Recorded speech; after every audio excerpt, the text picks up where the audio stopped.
آپ نے شاید واقعہ سنا ہوگا، حضرت شیخ احمد کبیر رفاعی رحمت اللہ علیہ بڑے درجے کے اولیاء اللہ میں سے ہیں، بزرگان دین میں سے.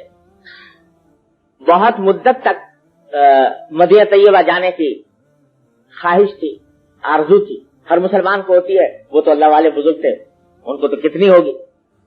لیکن سالہ سال کی خواہش کے بعد موقع ملا ایک دن حاضری کا نبی کریم صلی اللہ علیہ وسلم کے روضہ اقدس کے سامنے.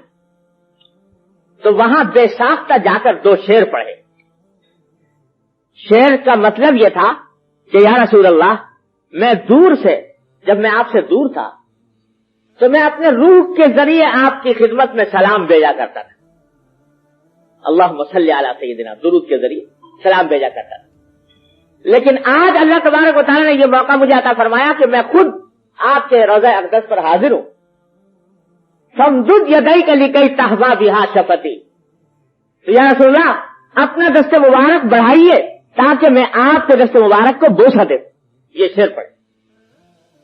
تو مورخین نے لکھا ہے کہ جو ہی یہ شعر پڑھے تو روضہ اقدس میں سے نبی کریم سرور دو عالم صلی اللہ علیہ وسلم کا دست مبارک ظاہر ہوا، اور ہزاروں انسانوں نے یہ نظارہ کیا کہ دست مبارک ظاہر ہوا.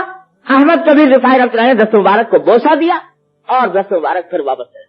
اتنا عظیم الشان واقعہ ان کے ساتھ پیش آیا، اور یہ مورخین نے متعدد تاریخوں میں لکھا ہے، اور لکھا ہے کہ ہزارہ افراد کی موجودگی میں یہ واقعہ پیش آیا. لیکن جب یہ واقعہ ہو چکا تو شیخ احمد کبیر رفاعی رحمۃ اللہ نے کیا کیا؟ اس واقعے کے بعد جا کر سب مسجد نبوی کے دروازے پر لیٹ گئے اور کہا کہ جتنے لوگ ہیں میں سب کو قسم دیتا ہوں کہ میرے اوپر پاؤں رکھ رکھ کے گزرے، میرے اوپر پاؤں رکھ کے گزرے. کیوں؟ اس واسطے کہ کہیں ایسا نہ ہو کہ جو عظیم الشان واقعہ میرے ساتھ پیش آیا ہے تو اس سے میرے دل کے اندر یہ کبر نہ پیدا ہو جائے کہ میرا تو مقام یہ ہے کہ رسول اللہ صلی اللہ علیہ وسلم کے مبارک میرے سامنے ظاہر ہو. یہ اپنی اصلاح کی فکر اس وقت بھی لگی ہوئی.